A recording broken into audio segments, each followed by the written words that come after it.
A book written by Yirmiyahu, Jeremiah, and this is actually where he discusses about the first Beis Hamikdash, the destruction of the first temple. Now, interesting, I would say if you want to make what is the real major, the catalyst of all the future exiles and the destruction, you would say is the first temple. From the destruction of the first temple, from then on, it was not the same anymore. Because even though the Jews went and rebuilt the second temple, it wasn't the same. There was things that were missing in the second temple. They didn't have the same autonomy in the second temple as they had in the first temple. In the second temple, they were under the Persian rule. Then they are eventually over the Roman rules. They didn't have that autonomy that they had before. You did have a point where they overcame the Greeks from the Greek Empire, and that's the story of Hanukkah. But still, it wasn't. They still needed. There were larger kingdoms which they were still beholden to.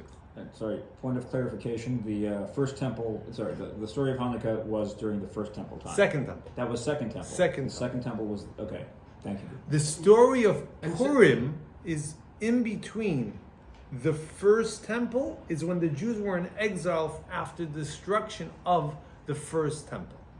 Which means during the 7 years of exile, which is after Megillas Eicha, at that point,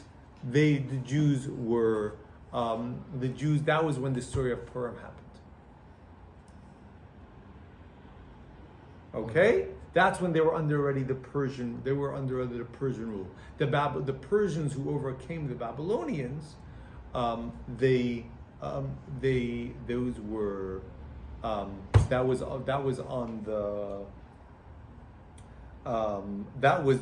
the story of Purim. That was the story of Purim. Which means, and Vashti was the granddaughter of Nebuchadnezzar, the king of Babylon, who came and destroyed the Beis Hamikdash.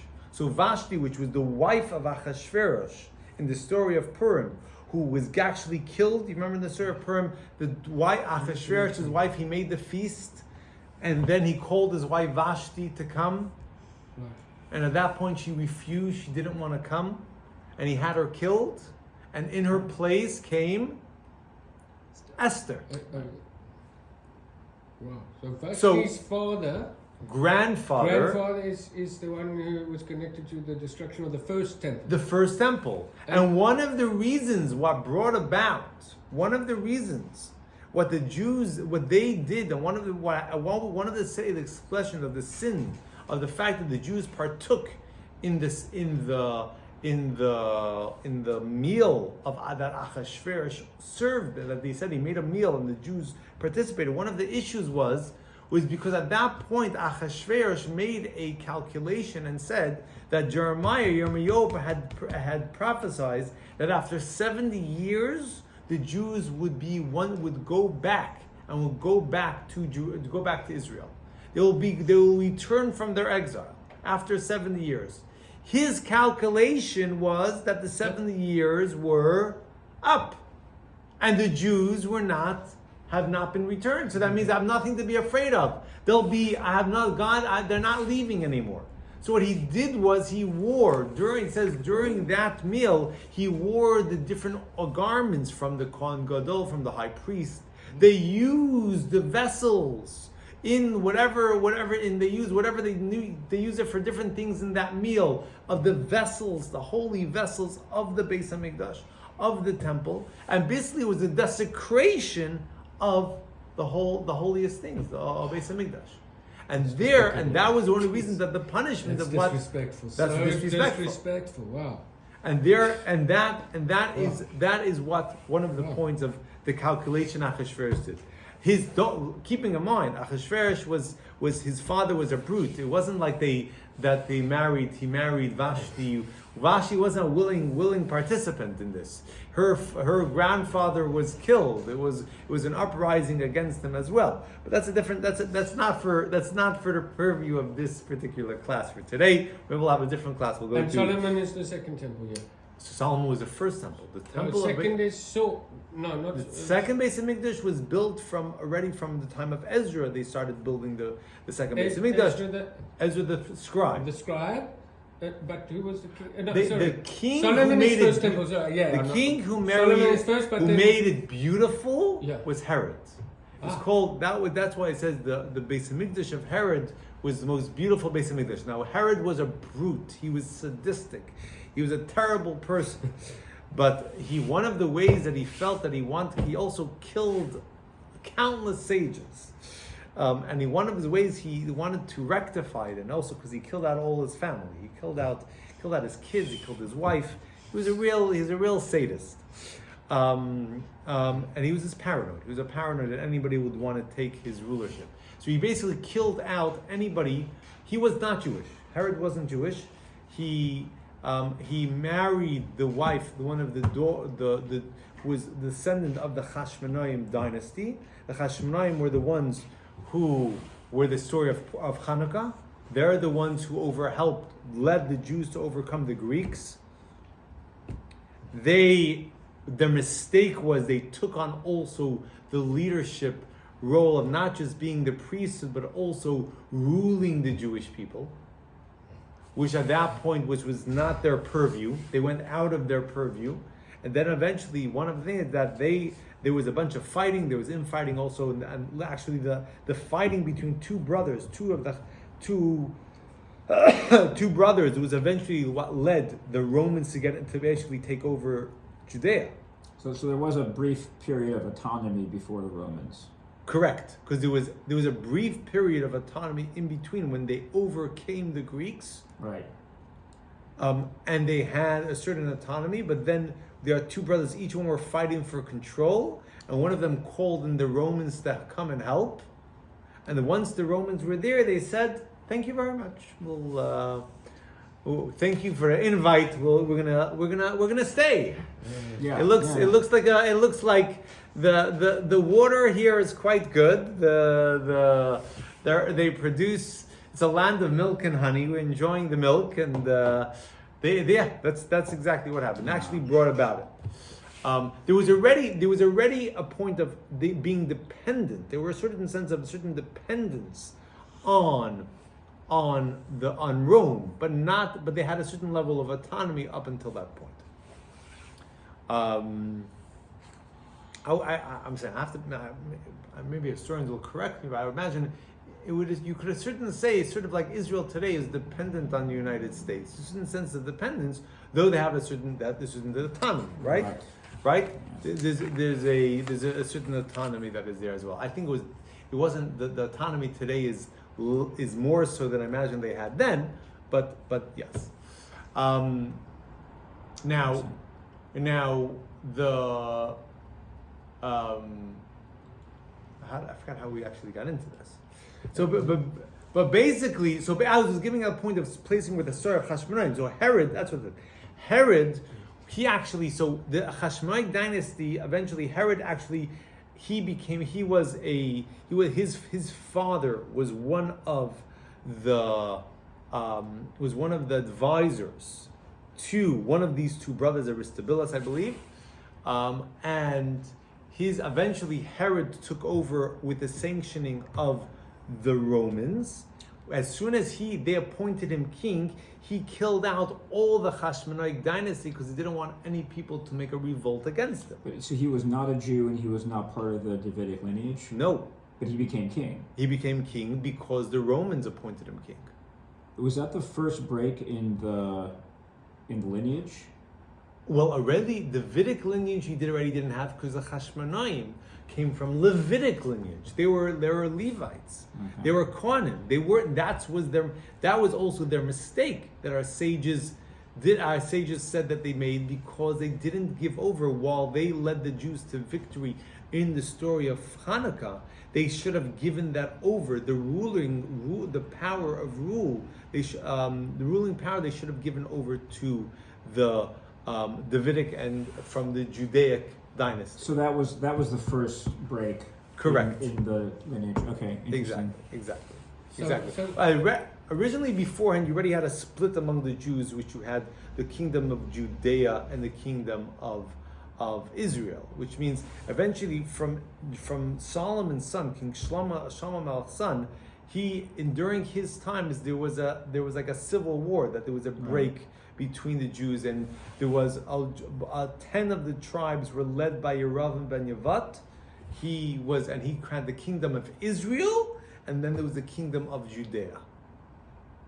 So when we say the 10 lost tribes, that was from the kingdom of Israel, because the Assyrian king, the Melech Ashur, he went and he already conquered them before he conquered the kingdom of Israel.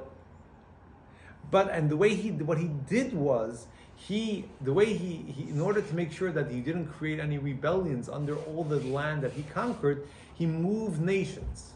He made nation moving. Sorry, this king was from what nation? Ashur, the Assyrians. Oh, Assyria. Okay. So he moved nations, which means he took the Iraqis and moved them to Lebanon, and he moved them all around from all over his kingdom. That in order that people shouldn't feel comfortable in the land, people fight for their own land, but they wouldn't feel connected. It wasn't their land. They felt like strangers, and therefore that was his way of making sure that you wouldn't create a rebellion. That was his idea. There's actually major halachic implications based on that. There are certain people, for example, that you're not allowed to get married to, even if they convert to Judaism. For example, someone from Amalek. Well, not Amalek. Someone from a Moavi man. If a Moavi man wants to from the nation of Moab, which would actually convert, you would never be allowed to marry a Jew. You can marry another convert, but you can't marry another. And Moab is. Moab would be today's. It's a bit lower. Where today's Lebanon area. Okay, interesting.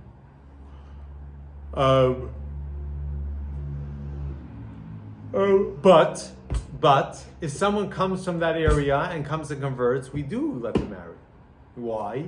Because we say the Melech Asher split everyone up, and because you live in one area doesn't mean you're originally from that nation, and therefore we say that everyone is. There's no one that we turn away from marrying, if they,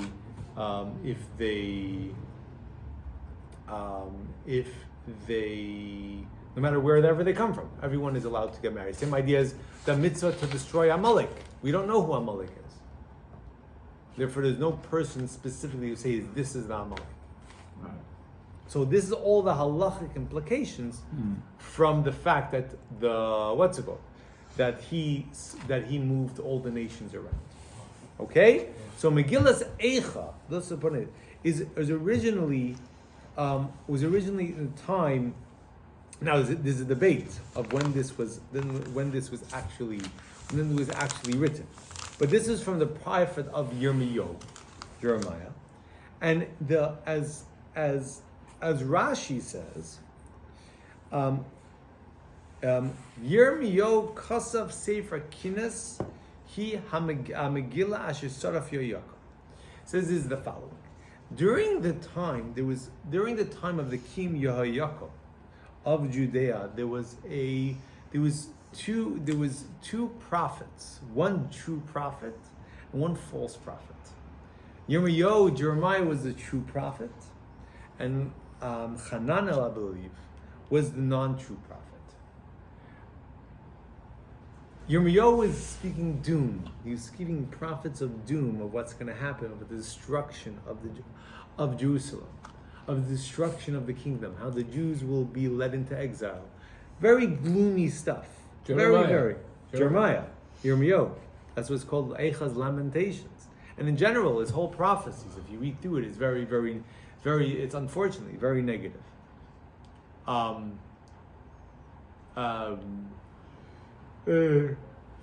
This other prophet, the other prophet he was a chartman. And he began to prophesy very rosy things, very positive things. Yoakum. That will happen. So Yehoiakim, which was the king at that time, says the Yirmiyahu had come with his book of prophecies of doom. What will happen? Yehoiakim burnt it because this is not what's going to happen. The positive things are what's going to happen. And Yirmiyahu said that he told his prophet, he says, if what I say doesn't happen is not true, it doesn't prove that I'm not a true prophet, because it could be God saw that the Jewish people repented and therefore they're not deserving of all these punishments. But if your words don't come true, it's going to prove that you were really the false prophet.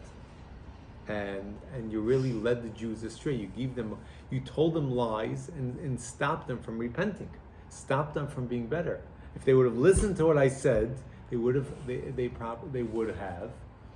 repented and become better. And therefore, the words of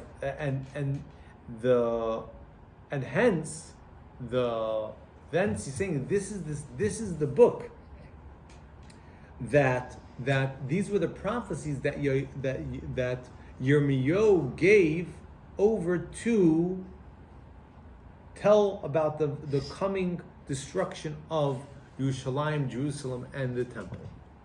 Now, this would have been, there's 5 chapters to Eichat, Lamentations. This would be the first, second, and fourth one of it. That would be what this book would, that would make the basis of it. This third one is actually was when Yirmiyahu actually said about how he experienced what he prophesies. Because if you think about it, this prophecy was, if he told this Yehoiakim, this was before the destruction. He's prophesizing over what will come. Right? In the Haniah Gever, in the 3rd chapter, that's actually when that's when he actually said, I saw this, Haniah Gever, I saw this, I experienced, I'm the one who saw this destruction that would be coming. So that is actually so according to this would be the book that he wrote before. This is also what he added afterwards, and he put it that this book became he took it and it became an eternal sefer, eternal book for all future generations of how and this is really the theme of how the prophecy of the negative that's going to happen, how serious if we don't, and how the fault is not Hashem's but it's our fault based on the sins that we did, and how serious those negative things will be. And how the difficulty and negative of that. So that's that. The other commentaries say this wasn't actually the book that Yehoiakim burnt. This was another prophecy that Yirmiyahu said, and this was afterwards. He gave after the destruction of the Beis Hamikdash. This is when he prophesied this, and he wrote this down. So it's either or of who was the one who wrote it. I'm sorry, when it was written. That was at time. There are those who say it was actually also the person who actually wrote it wasn't Yirmiyahu himself. It was Baruch, exactly. It was Baruch, which was his friend, I believe his disciple, who actually was one who actually wrote it. Now, the Medrash tells us. Let's first read the first word, and maybe Declan, you read it in Hebrew, and then Chaim will read it in English. And think what? Echa, yeah, the first pasuk.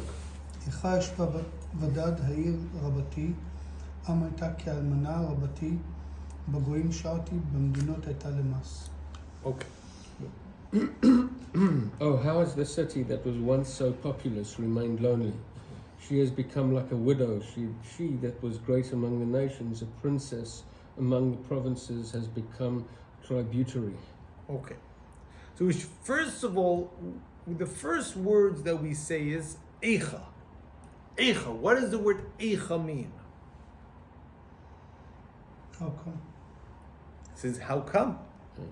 Oh. Eich, like the river Eich. How?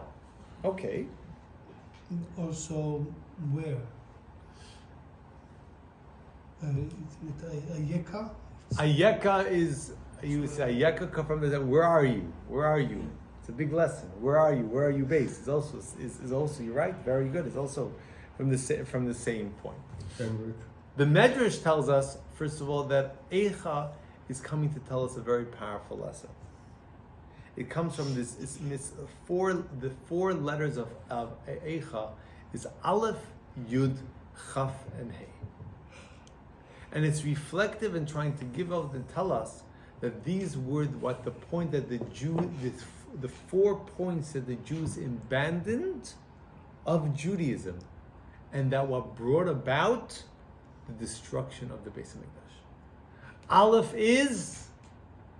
represents Anochi Hashem Elokecha. I am God, your God.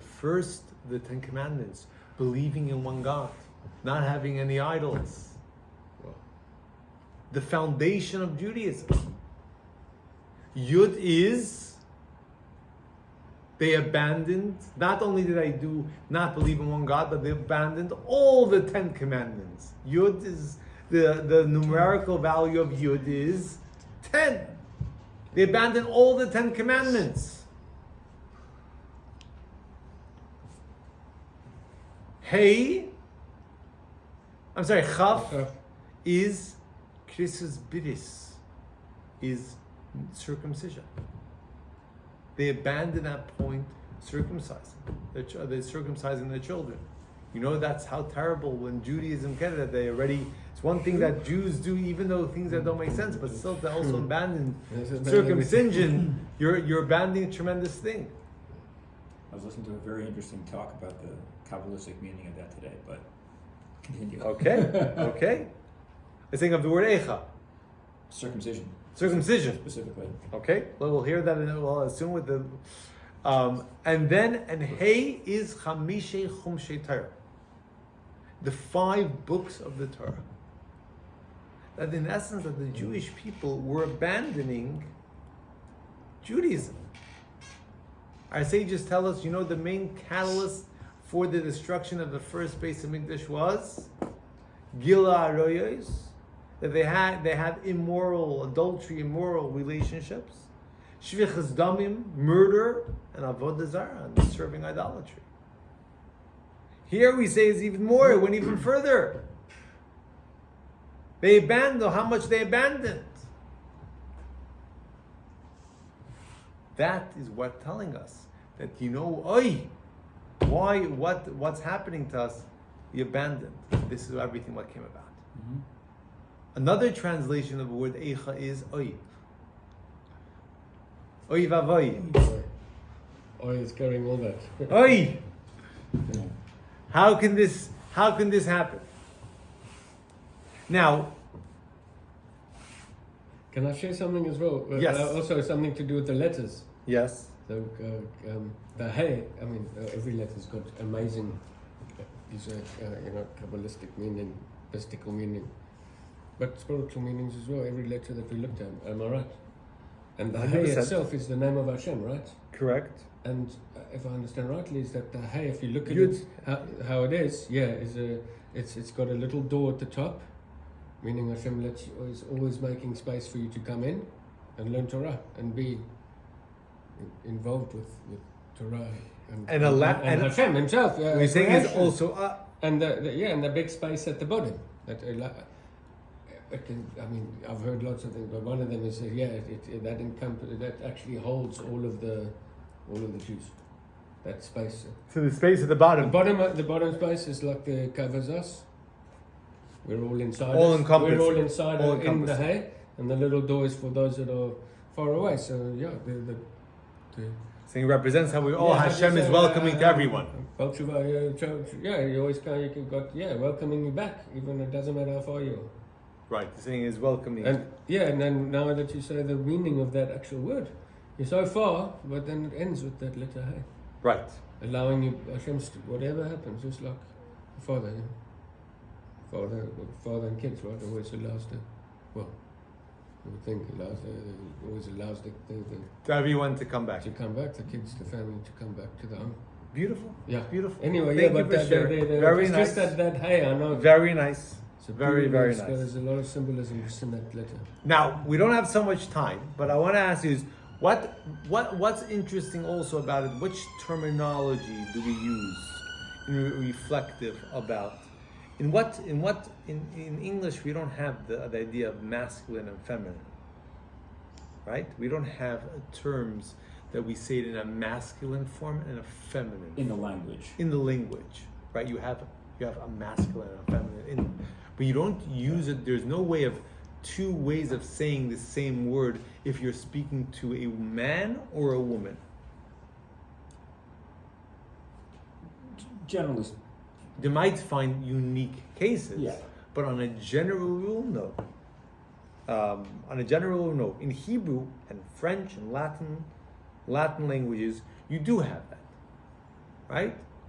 So which term do we use for the way we're referring to Yashva is feminine? Why are we, meaning to say is, why are we referring to the and also why are we referring to the Jewish people like in a feminine form? isn't the way that I understand it is that traditionally that was it's the same. It's the converse for why God is referred to as He. Okay, why? Because in the context of this relationship, humanity is the receiving, is the vessel, is the receiving party. God is the giving party, and within the context of that relationship, there is a certain kind of leadership from a certain sense coming from the giving party. It's in the context of the relationship, Jewish people are the receiving party, God is the giving party. Right. So 100%. And actually, as like Michael was saying, we say that the marriage between God and the Jewish people happened by Matan Torah, where God was like the man, and the Jewish people are like the woman. How we, in a way, we were bound together. We got married through what bound us together? The Torah. That was like the ring. What do you say? That was like the marriage contract. What bound us? What bound us together? And there's also go on. Sorry. No. And we actually learned many things of how we do a marriage today from Matan Torah, from the giving of the Torah. Certain things we do today came from what we learned from the fact when God gave us the Torah. That's all reflected because we are, as Michael was saying, in the relationship between us and God, we're the receiver, we're the nurturer of what God gives us. And the relationship between a husband and wife, you have the giver and the receiver in the intimate part of the relationship in general. And hence, therefore, referring to Yerushalayim, Jerusalem, and the Jewish people at this point as the woman. You wanted to add something? Just you already touched on it. Okay. The idea as well of the wedding, of a relationship. That's represented every Shabbos through. Am I right? Is it Lachadodi or? We're saying Ish yes, Chayil. Shabbos is referred Shabbos to the woman is- as well. The Shabbos yeah, Hamalka. Yeah, okay, that's a saying different a point. lot But yes, of similar idea. Similar sim- point. Similar point. Is there an implication then that just like you have a husband and a wife and they produce a child through that creation, is there some implication that the marriage between God and humanity is the creation of the world, or the sort of the malchut? Well, we are creating the we add to the world. We give to the world. Our fruits, the mitzvahs that we do, are our offspring from what He gives us, and how we develop that is through the good deeds and the mitzvahs that we do. The actions that we take are, which are the mitzvahs that we take are the offspring of that relationship. And ultimately, I mean, the end product of that is the world transformation of the world. Transformation of the world where God is in the world, and I mean, sort of the perfected end state of exactly. We perfect the world. We add an element to the world which God does not add Himself, which is the element it's God's world. Yeah. That is, now it's not openly God's world, but through the act of Jews, what we do is we create it as openly God's world. We dedicate the world for God. And that's what, in essence, the Beis HaMikdash is the epitome of that, where it's a building which is dedicated for Hashem. It's everything about it represents Hashem. And our job is not just to make, not that just to be a physical Beis HaMikdash, a place, but we should make the whole world a Beis HaMikdash in a certain sense. Right. And ourselves a Beis HaMikdash. Right. That's part of our work. We should make everything that should be dedicated for Hashem, dedicated for God. That's the task at hand. So we say that the Eicha Yashva Vadad. How is it? How the city, which became lonely, that Jerusalem, which was so populated, full of people, and the Medrash goes through explaining wondrous things, how many of the orchards and the palaces and the what's it called, and how it was basically very populated with tremendous amount of people. How that city became barren, became empty. There's not even animals didn't live there. There was a tremendous amount of also of destruction that went, and killing that went, and it was bereft.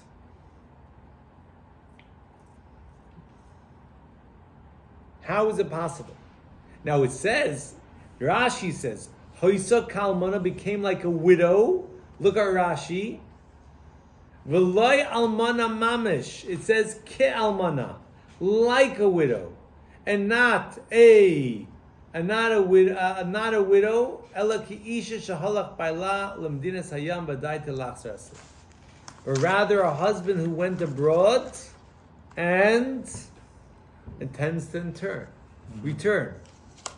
Which means that God, it wasn't something that God abandoned, it was something that abandoned us forever. Meaning that it was something that we left, but we'll be back. We'll be back. When? What? I don't know. That's the husband is not giving back, has not sent the memo when he's coming back yet. But it's a point that it's coming, we're coming back. That's one of the positive things. So that nation, that city lay bereft. It had nothing. Continue on. You want to go to the next verse, Michael? Phase? Let's do it. Yeah. English? Okay. She weeps. Yea, she weeps in the night, and her tears are on her cheek. She has no comfort among all of her lovers.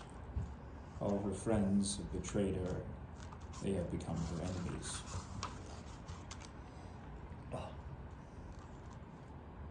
So, she weeps. She weeps again. Rashi explains why does it say twice she weeps? Because it was 2 Batei Mikdash. It was 2 temples that were destroyed. Now another aspect of why this is, when does she weep? By Laila, by night.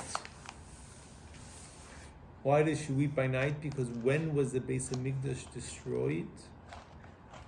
At night? Look at Rashi. Shamigdash nishraf b'alayla. The temple was burned at night. And even at what's it called? Ventai, they ignited the fire upon it. And as well as also explained that this is the night that when the spies came back, became a night of crying. So therefore, that is also they wept by night. Is reflective of the fact that they were crying the whole night. So therefore, that's an explanation of why they're specifically crying by night. And it says that she's crying constantly. She's crying constantly, and hence the tears are constantly there. It's actually, the Medrash says that Eicha, there was 3 people who used the term Eicha. You know what the 3 people are? So, Hashem. No, what do you mean by Hashem? Yeah, when you ask, where are you? No, that's Ayeka. So I loved your explanation of Ayeka is also, Eicha has the same letters as Ayeka, which I think is a very powerful point. So, because Ayeka shows where are you, and Eicha, in a way, when you're at a point, you're asking yourselves, where am I? How am I doing? I think it's tremendous, but it's not the word Eicha. It's a different word. Ayeka means where are you? Eicha is how or whoa. Yov, maybe? Yov did not use the term. The 3 ones is Moshe Rabbeinu, Moses. When the tablets were, when we received the... He actually read it in Parshas, in Parshas Devarim. Eicha esa lavadi. How can I handle these people by myself? They're so grand. There's so much of them. How can I handle them by myself? That's what it is. The second thing was, says Yeshayahu, prophet Isaiah, who says, Eicha hoysel ezoina. How did the word became like a harlot? The city became like a harlot. Which means showing on how the Jewish people, the negative aspect, the destruction of their morals that the Jewish people had. And then the third one is here. Here we go. Eicha yashavadat. So he said. Moshe, Yeshayahu, and Yirmiyahu. Says if the Jewish people would have acted properly, so Eicha Lavadi, what's it called? What's Lavadi? How can I handle alone? It shows on the grandeur of the Jewish people. So if they would have done that, that's where it would have stayed. Where Mashiach would have come. That would have stayed. We wouldn't have had the 2 Eichas. But because we went to the second Eicha, where we corrupted our morals, that's what brought about the destruction. The third Eicha. That's what brought about the Eicha of Eicha Yashavat. So therefore, those that it shows that unfortunately, due to the fact, and that's a recurring thing, that due to the fact that the Jews were do the act that the Jews acted, that's what brought about the destruction. Now, then the next verse we say, and we'll do this. Let's just read this quickly because we have another 2 minutes. Goals so Yehuda Ma'oni. The Jews went to exile because of Ma'oni, from affliction, umeroiv avoidam, from tremendous servitude. He yashva goyim lotzamanoyach. He's dwelling amongst the nations. You can't find any place to rest. All the pursuers overtook them, being in the mountains. We say Golsu Yehuda. Who's Yehuda referring to? The Jewish people. Is that the way? This is the way when the Jews are being called Judah. That's where we choose the term Jew. Where does Jew come from? Jew comes from Judah. From Judah. Yeah. We don't find that this is in a way the first time the Jews are being called Jews. Jew. As opposed to Israel or Israel. Israelites. Where does this concept come from? We find that Mordechai was the first brother, Hayehudi. We call him the Jew. Well, is that referencing what you were referring to earlier, that Israel went into exile previous? You're right. So there's one element of that, that because Israel was, I mean, if you said 10 tribes were Israel, so Israel is lost effectively. in a certain sense, yes. Now you just have Judah. Now you just have now Judah goes into exile. Correct. So 100%. So what you're saying, as Michael is saying, is because these one simple thing is because these were the kingdom of Judah, right? Who's going into exile.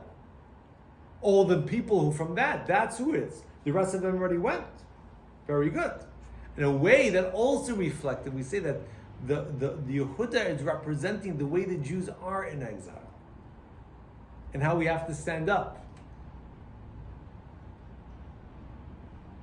It's reflective on the sacrifice, self-sacrifice. The Gemara says that whoever is willing to go on who's willing to stand up for Judaism is called Yehudi. There's a certain sense of that's reflected. The name is reflective of how the Jews are in exile, but still staying strong of their identity. But here you have the concept when the Jews are going into exile, they're being called Judah. They were called Yehuda. They went into exile. It says Ma'oini, they went from affliction with tremendous service. And heard someone say very nicely, I think with this viewpoint of most anti-Semitism is with this. On one hand, either people speak about Jews are the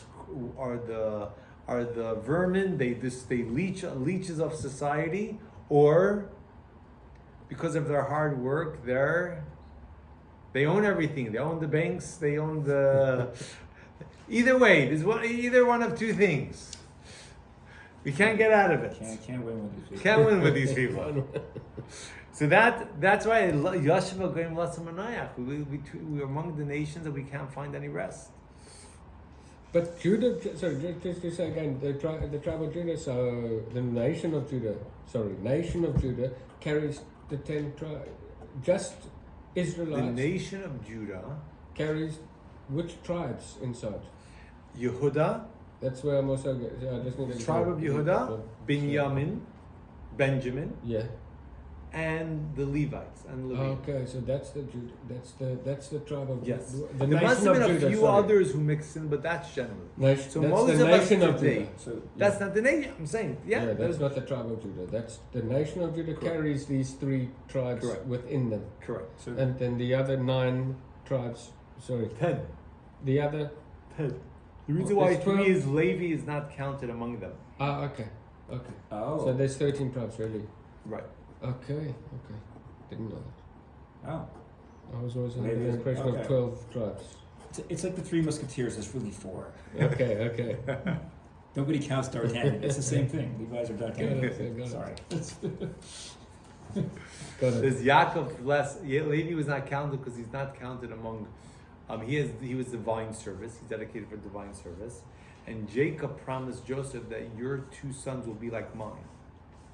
So they replaced both Levi and Yosef. So Ephraim and Manasseh became another 2 of the tribes. Okay. And those were the 2 sons. Ephraim and Manasseh were the 2 sons of Yosef. So like,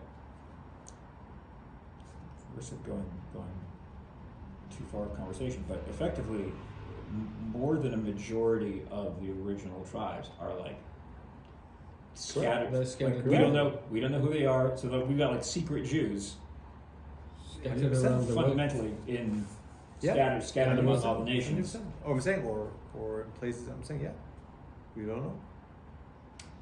That's the 10 lost tribes. Yeah, I'm saying that's we don't know. It's a lot.